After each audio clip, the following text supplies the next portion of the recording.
puisque c'est de l'énergie solaire. Mais c'est juste comme pour commencer à les mettre dans le bain qu'on est dans un refuge, quoi. Ils mettent leur table, ils débarrassent, ils nettoient leur table.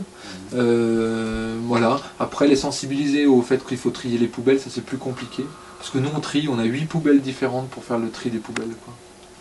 Mais voilà, donc les gens ils ont l'impression de venir dans une cabane un petit peu en montagne, un peu rustique, mais derrière il y a quand même un fonctionnement qui est plutôt pas mal, quoi. Site internet, réservation en ligne, hélicoptère. Mais on donne l'illusion aux gens qui sont en décalage et que tout ça c'est presque facile, quoi. Mais bon, on essaie quand même de leur expliquer que c'est pas facile, quoi. Voilà. Là on parle du réchauffement climatique. Bon bah cette année on sent le réchauffement climatique, enfin on sent un dérèglement climatique puisque on a monté en mai et c'était tout vert, alors que il y a quelques années en arrière, en 2005, j'avais pas pu ouvrir le refuge le 9 juin parce qu'il y avait trop de neige et je l'avais ouvert le 16 juin. Et il y avait encore de la neige au refuge quand j'avais ouvert.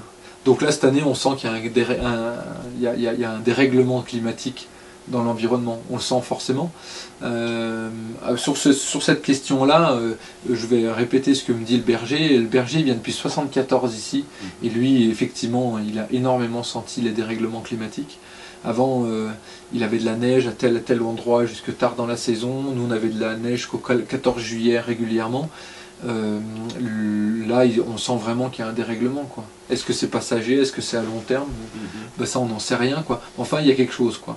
Par contre, ça n'a pas vraiment d'influence sur le travail en lui-même, à part le fait que cette année, la saison, elle sera plus longue, parce qu'elle a commencé 3 semaines, 15 jours avant. Bon, ben voilà. La saison, moi, je l'ai finie un mois avant cet hiver, et heureusement, j'ai commencé 15 jours ou 3 semaines avant la saison d'été. Donc, bon, ça, on verra bien, quoi, hein. Et puis, le respect envers la nature, nous, l'environnement et la sécurité. Après, nous, on est à 2 heures du parking. Alors, on n'a pas tout à fait l'ensemble de la clientèle touristique qui est représentée au refuge. Ça, c'est crème. Plus tu avances dans le chemin, plus tu es crème.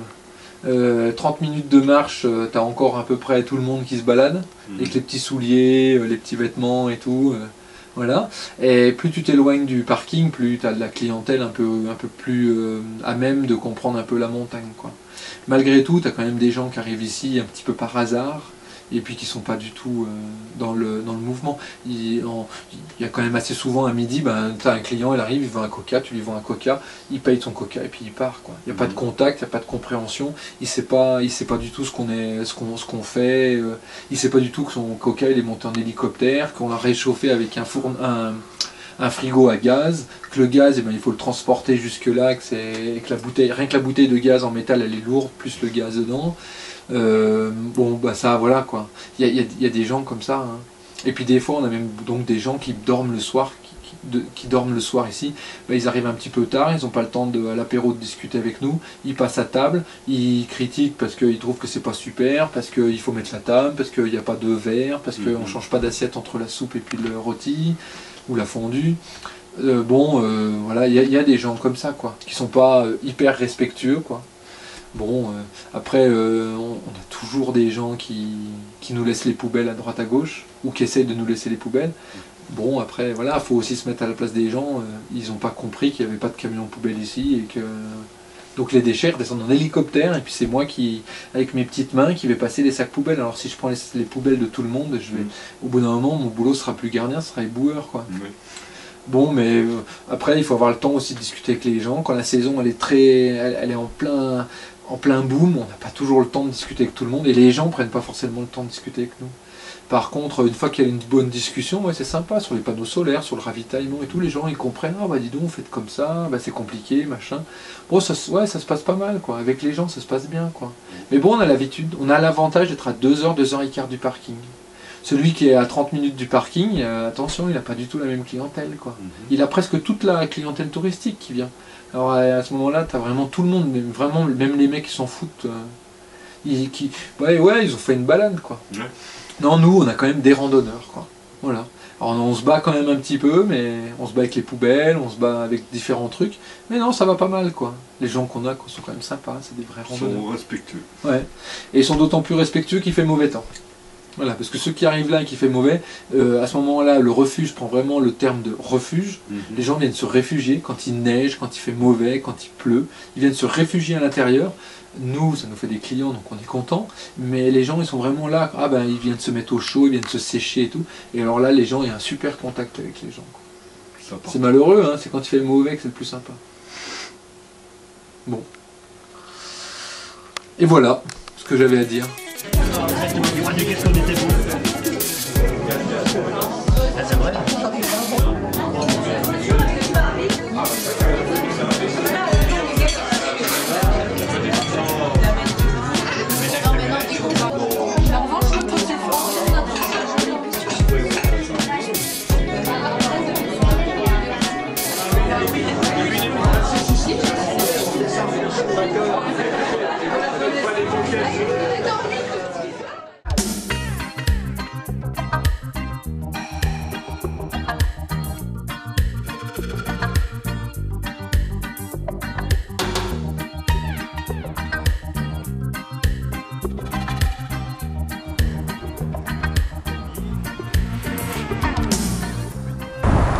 Le métier consiste à apprendre aux gens la montagne, à la respecter, à la connaître, et puis à réaliser les ascensions dont ils peuvent rêver. Donc ça commence par une école d'escalade, puis ça se termine des fois par des grands sommets. Que faut-il avant de commencer l'alpinisme ou l'escalade? Est-ce que la préparation physique, le mental, la psychologique est très très important en montagne? Oui, il n'y a pas de pratique en montagne sans effectivement un entraînement foncier. Donc on ne peut pas prétendre aller en montagne si on ne fait pas un peu de sport dans l'année, si on n'a pas un peu dégourdi les articulations, les muscles. Et puis après, il faut adapter ce que l'on veut faire à ses moyens physiques, à ses moyens techniques, à sa morphologie, à tout ça. Donc on se heurte nous souvent beaucoup d'ambition chez les gens. L'exemple typique c'est le Mont Blanc. Les gens viennent croyant qu'ils peuvent aller au Mont Blanc sans jamais avoir mis les pieds en montagne et puis que ça va se passer tout seul. Voilà, ça se passera jamais tout seul. Je ne sais pas les proportions. Nous, entre nous, on a l'habitude de parler entre 10 et 20% grand maximum de ceux qui tentent, qui réussissent à aller en haut. Donc il y a 80% d'échecs, quoi. Mais c'est très difficile à expliquer. Mais c'est pareil pour toutes les courses. Donc c'est comme le ski, ça demande, comme n'importe quel autre sport, ça demande une progression tout à fait adaptée à chacun, quoi. Quelle formation faut-il? La formation, on ne peut pas tenir compte de son évolution parce qu'elle évolue constamment. Elle évolue surtout pour se mettre en conformité avec une plateforme européenne indispensable, donc tous les guides seront formés à peu près de la même manière dans tous les pays d'Europe et même ailleurs. Une formation, il faut pratiquer. Si on n'est pas né en montagne, il faut y venir, il faut en faire beaucoup, de toutes les manières. Et puis, quand on estime que l'on a atteint un certain niveau, on a des références pour ça. Il y a toute une liste de courses à satisfaire. Puis on se sent bien techniquement, on sent si on est dans le coup, si on est d'accord. À partir de là, on présente un dossier à l'École nationale de ski d'alpinisme de Chamonix et on est accepté pour participer à un concours. Le concours, c'est en général entre 200 et 300 candidats pour 50 places. C'est un concours qui se déroule en 2 temps, un temps hivernal, un temps estival, avec des épreuves techniques, avec des questions sur la connaissance de la montagne, sur les courses réalisées, la description qu'on en a retenue, ce qui est marquant. Et si on réussit ce concours, on entre à l'École nationale pour passer le premier diplôme d'aspirant guide. L'aspirant guide, pareil, se déroule en 2 temps. Je crois qu'il y a 3 semaines, 3 semaines l'hiver, 3 semaines l'été, peut-être 4. Et puis, si on réussit, on doit exercer comme aspirant guide avec des limites d'altitude et des limites de difficulté. On doit exercer comme un professionnel, tout en continuant de pratiquer en amateur de nouveau un dossier. 2 ans après, on peut se présenter au stage de guide. Et pareil, échelonné entre hiver et été, sur probablement 7 et 8 semaines en tout, je pense. Et puis là, après, c'est un brevet d'État qui permet de pratiquer la montagne dans le monde entier. Et le tout prend au minimum une bonne dizaine d'années. La moyenne d'âge classique de sortie du stage de guide de l'ENSA, c'est 30 ans. On ne peut pas être guide avant 24 ans, c'est l'âge minimum, mais le plus courant, c'est beaucoup plus, c'est 28, 29, 30 ans. Alors, décrivez-nous en quelques anecdotes de votre expérience et de votre vécu. Aïe. Là c'est compliqué, c'est laborieux, parce que la plupart du temps c'est un échange avec les gens, on essaie de comprendre ce qu'ils ont déjà fait, on essaie de comprendre ce qu'ils veulent faire, et on essaie de mettre tout ça en adéquation pour qu'ils ne soient à la fois pas déçus et à la fois satisfaits. L'obligation que l'on a, c'est de les satisfaire, mais de les ramener d'abord. Ce qui est très important. Oui, c'est le principal. Combien y a-t-il de personnes qui font le Mont Blanc chaque année? Ce qu'on peut dire, c'est que quand la saison est normale et que les 2 itinéraires sont en conditions normales, les refuges font le plein, donc ça représente au moins 300 personnes quand on additionne les deux refuges. Un peu plus parce qu'il y a ceux qui campent, il y a ceux qui campent plus bas, il y a ceux qui campent plus haut. Bon, grosso modo, en moyenne, on peut considérer qu'il y a entre 10 et 15% de tous ces gens-là qui arrivent au sommet et qui reviennent. Tout le reste se sont surestimés, ont surtout mal négocié les choses. Les campeurs, par exemple, réussissent très peu le Mont Blanc parce qu'ils ont des sacs trop lourds, ils sont trop fatigués et ils restent trop longtemps en altitude. Donc il y a beaucoup d'échecs au Mont Blanc parce qu'il y a beaucoup de tentatives. Quand on entend les médias parler de beaucoup de monde au Mont Blanc, oui c'est vrai, il y a beaucoup de monde, 300 personnes c'est énorme. Mais il oublie de dire qu'il n'y en a pas plus d'une trentaine ou d'une quarantaine selon les jours qui vont aller au sommet parce qu'il n'y en a pas plus qui ont le niveau pour aller au sommet. Niveau technique et niveau physique. Comment les gens se comportent avec la nature et la montagne? De moins en moins mal. De moins en moins mal. Il y a visiblement, avec le réchauffement, la prise de conscience aussi que la nature est la plus forte d'une part, mais que si on ne la respecte pas, on sera les premiers à en pâtir. Donc il y a quand même un comportement qui est nettement tourné maintenant vers le respect, vers la sensibilité aux déchets, la sensibilité au comportement. Et disons que c'est de plus en plus agréable. Il y a de moins en moins de saleté en montagne, que ce soit les comportements individuels comme les comportements collectifs. Il n'y a pas si longtemps que ça que les refuges balançaient tout ou presque dans les premières crevasses. Maintenant, les crevasses sont trop loin, donc il a fallu trouver un autre système. Voilà, donc on s'organise pour évacuer tout ce qu'on peut emmener là-bas et abandonner tout ce qui est déchets. Et ça représentait combien de tonnes de déchets exactement sur le tour du Mont Blanc? Je ne pourrais pas dire en forme de tonnage, mais ça faisait très sale. Très sale.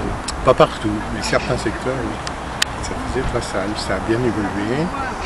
Le retrait des glaciers aussi a mis à jour beaucoup de saleté qui ressortent, qui réapparaissent. Donc, du coup, chaque année, il y a à peu près partout s'organisent des journées de nettoyage qui sont bien suivies en général. C'est important, c'est intéressant. Et puis on sent bien les comportements individuels comme collectifs. Les remontées mécaniques n'ont plus du tout la même attitude. Ils font attention, on ne rejette plus les câbles n'importe où, on les sectionne, on les évacue, on les enfouit. Il y a une volonté générale orientée dans le bon sens. Il y a encore des progrès à faire, mais c'est vrai. Les gens prennent conscience que la montagne, il faut la respecter et la rendre encore plus propre. Oui, Ça, c'est très important. Oui, et puis qu'elle est pas éternelle. Hein. La preuve, le réchauffement inquiète beaucoup. On ne sait pas s'il y a des raisons de s'inquiéter. Oui, oui, parce que ça change un peu les comportements. On ne fait plus de courses de neige l'été, on le fait au printemps. Les secteurs ne sont pas accessibles l'été parce qu'il y a trop de chutes de pierre. Ceci dit, ce qui se passe en ce moment, c'est déjà produit. Grosso modo, on sait que tous les 800 ans à peu près, les Alpes se sont asséchées. Les Romains nous avaient envahi l'Europe parce que les Alpes étaient sèches. Ils avaient traversé à pied sec. La momie qu'on a trouvée aussi il y a 4000 ans, c'est pareil. Il a été trouvé dans un glacier. Mais là, quand il était là, à ce niveau-là, il était à pied sec. Il n'y avait pas de glacier. Donc ça, on sait, on n'a pas les écrits, mais on sait que c'est cyclique, on sait qu'il y a des cycles longs, des cycles moyens, des cycles courts, on ne sait pas dans quel cycle on est, mais les Alpes se sont déjà asséchées, la mer de glace a reculé, glacé des bossons aussi, et ils regrandiront plus tard. On ne sait pas quand. Il n'y a rien de figé. Alors quelle est la part de l'homme, de l'activité humaine là-dedans? C'est aux savants de nous éclairer.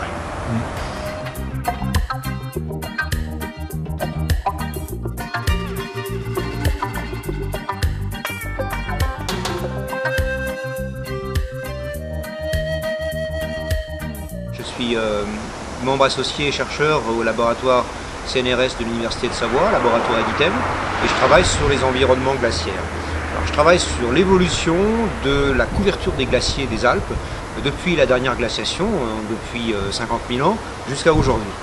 Et ce travail permet aujourd'hui de mettre en évidence un recul très important des glaciers qui s'est déjà produit dans le passé. Alors ça, c'est pas pour banaliser l'impact de l'homme, parce que depuis 30 ans, on a réellement un impact. On constate dans les carottages de glace de l'Antarctique et du Groenland, et ces carottages révèlent la composition de l'atmosphère à l'époque. On a des bulles d'air dans la glace, et les bulles d'air nous montrent que depuis 30 ans, on a une augmentation extrêmement importante de la composition de l'atmosphère en termes de gaz à effet de serre. Si on prend l'exemple du CO2, depuis les années 70-80, la teneur en CO2 a augmenté de 35%, et ça c'est très très alarmant, très inquiétant. Si on considère que la quantité de gaz à effet de serre dans l'atmosphère augmente, ou est en tout cas en parallèle avec les températures, ça veut dire que d'ici 2100, d'ici 100 ans, on aura une augmentation des températures. On ne sait pas de quel ordre seront les températures, mais elles vont augmenter. Et malheureusement, les glaciers vont subir les conséquences.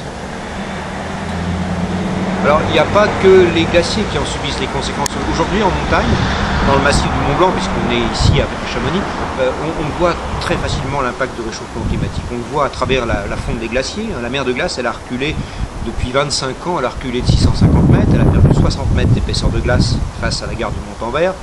Et le plus flagrant, c'est le glacier des Bossons, ce beau glacier bien blanc qui descendait avant au fond de la vallée. Il a reculé de pratiquement 1 km depuis 1985. Alors, pourquoi un glacier recule? Parce que les températures moyennes se réchauffent. Parce qu'on a moins de neige en hiver et parce que les températures de l'été sont plus chaudes. Alors on pourra dire que depuis 1850, depuis 150 ans, le réchauffement au départ a été naturel. On a des cycles. À l'époque romaine, par exemple, les glaciers étaient plus courts qu'aujourd'hui, à l'âge du bronze aussi. On a eu des époques où la forêt remontait 200 mètres, voire 300 mètres plus haute qu'aujourd'hui, à l'âge du bronze en particulier, il y a 3800 ans. Mais tout ça a été naturel.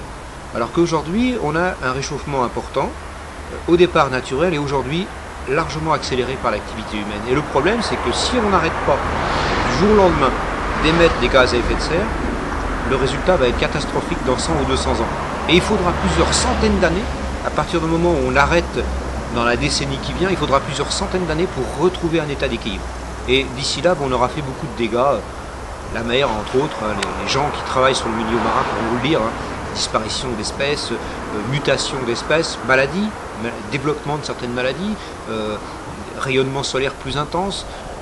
Inévitablement, on est dans une période charnière, il faut absolument que la civilisation réagisse. Réchauffement climatique.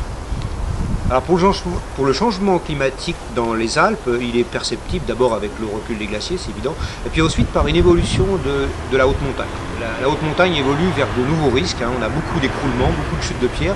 Quand les étés sont chauds, la neige fond, les couloirs de neige se déglacent et les pierres qui sont maintenues par le gel sont déstabilisées. On a des grosses chutes de pierres et c'est comme ça que depuis une dizaine d'années, même 20 ans, on a de plus en plus de grands écroulements rocheux.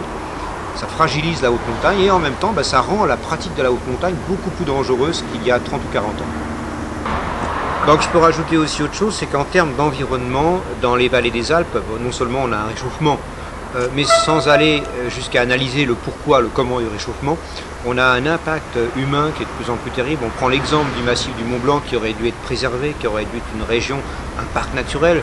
Maintenant, on en a fait un no man's land, on en a fait une mégalopole de la vallée de Chamonix, une autoroute, un tunnel, 2500 camions chaque jour qui transitent sous le Mont Blanc. C'est devenu inacceptable. La pollution dans la vallée de l'Arve et dans la vallée de Chamonix atteint des pics records pendant les journées chaudes de l'été et pendant les journées d'anticyclone en hiver.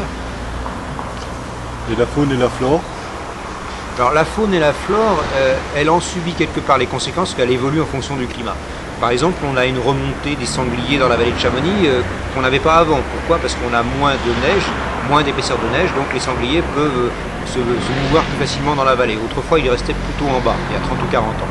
Ils restaient plutôt dans la région de Salanches, dans les villages plus bas. On a un impact, on n'a pas une diminution du cheptel. Pourquoi? Parce qu'on a beaucoup de réserves. Ça, c'est pour les avantages. Réserve des aiguilles rouges, réserve de Passy plein jour, réserve des contamines Montjoie. Ça, c'est le gros point fort de nos régions, c'est d'avoir pu créer des réserves où les cheptels sont surveillés et quand même maintenus. Alors, il y a quelque chose qui est quand même beaucoup surveillé actuellement, c'est l'évolution des glaciers en parallèle avec le réchauffement. On a des glaciers qu'on appelle des glaciers froids, notamment au dôme du Goûter, le sommet qu'on a un arrière-plan derrière moi, des grosses barres de sérac. Sérac, c'est des cahots de glace. Ces glaciers sont collés à la roche parce que leur température est inférieure à 0 degré. Et ces glaciers alimentent par des chutes de glace permanentes la partie basse du glacier de Tacona. Si le glacier se réchauffe dans sa masse, si le glacier devient tempéré avec de l'eau à la base, c'est-à-dire un glacier qui va passer à 0 degré comme la mer de glace, eh bien ce glacier qui est collé à la roche dans des pentes très raides va se détacher. Et le laboratoire de glaciologie de Grenoble, chaque année, fait un prélèvement, un carottage à 60 mètres de profondeur pour mesurer l'évolution de la température interne du glacier. Et on s'aperçoit qu'au dôme du Goûter, par exemple, à 4300 mètres, eh bien, la température interne du glacier est remontée d'1 degré depuis 20 ans. Elle est passée de moins 12 à moins 11 degrés. Dans la partie basse, les températures de la glace sont à moins 2, moins 3 degrés. On est dans la zone à risque, et si les températures passent à 0 degré, une grosse partie du glacier va glisser et s'écrouler en direction de la vallée de Chamonix. Ça fait partie des risques qui sont actuellement mesurés. Alors, je terminerai sur une note politico-économique, je dirais. Actuellement, on est dans une période charnière où, malheureusement, on a vu l'exemple du sommet de Cancun, du sommet de Copenhague. Personne n'est capable de prendre des bonnes décisions. Surtout pas les dirigeants des pays émergents. On a des milliards de personnes qui consomment de plus en plus, et ça, c'est vraiment impossible. L'avenir est totalement compromis. La seule solution pour sauver cette planète, pour limiter le réchauffement, pour limiter les émissions de gaz à effet de serre et limiter la disparition des écosystèmes, c'est le problème démographique d'une part, là il n'y a pas de solution, et surtout de consommer moins, de gaspiller moins. Le système économique actuel nous pousse au gaspillage, il nous pousse systématiquement. Pourquoi? Parce que ce système-là enrichit une minorité, et je pense que dans les années qui viennent, le système, on en a plus pour très longtemps, heureusement. Il faut sortir à tout prix de ce système ultralibéral qui enrichit une minorité et qui appauvrit une grande partie du monde, et en même temps pille les ressources naturelles et pollue à outrance.